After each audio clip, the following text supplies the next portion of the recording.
निस्तारण, उसका निवारण, उसकी व्यवस्था कैसे होनी चाहिए। और इस बोर्ड के माध्यम से मैं ये कह सकता हूँ कि भारत सरकार के 9 प्रमुख जो भी मंत्रालय हैं, चाहे वो कॉमर्स है, चाहे फाइनेंस है, चाहे रेवेन्यू है, चाहे लेबर है, चाहे अर्बन डेवलपमेंट है, चाहे SME है, और उससे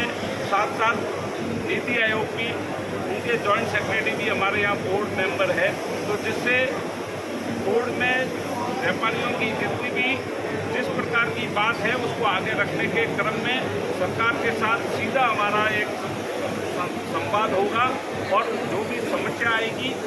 उसका निस्तारण और निवारण भी होगा। और मैं कहते हुए आनंद हो रहा है कि अब भारत सरकार ने तय किया है कि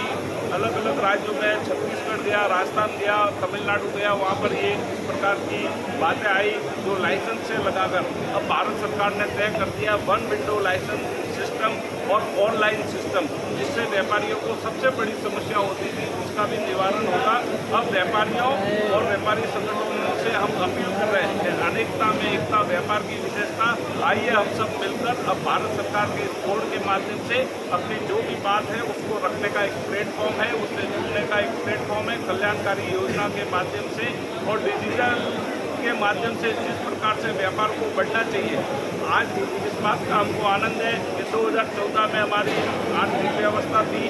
वो अर्थव्यवस्था 10वें स्थान पे थी, आज 5वें स्थान में हो गई, और आने वाले समय में 30वें स्थान पर हमारी अर्थव्यवस्था होने वाली है। तो इस क्रम में व्यापार जगत में जिस प्रकार से वृद्धि हो रही है, उन्नति हो रही है, सम्मति हो रही है, उसको मैं ये कह सकता हूँ कि G20 की अध्यक्षता करके भारत के 61वें प्रधानमंत्री जी के नेतृत्व में पूरे विश्व में जिस प्रकार से भारत का गौरव बढ़ा है, और जिस प्रकार के मेहरबानी करके वसुधैव कुटुंबकम की भाव को आदरणीय प्रधानमंत्री जी ने विश्व के सामने रखा है, विश्व से कनेक्ट हो चुका है भारत। अब विश्व के व्यापार से भारत कनेक्ट हुआ है, तो जहाँ 166 देशों का व्यापार भारत के साथ हो रहा है, तो यही अपने आप में व्यापार जगत का बहुत बड़ी क्रांति है। और आने वाला समय विकसित भारत की उन्नति, प्रगति और व्यवस्था में माननीय प्रधानमंत्री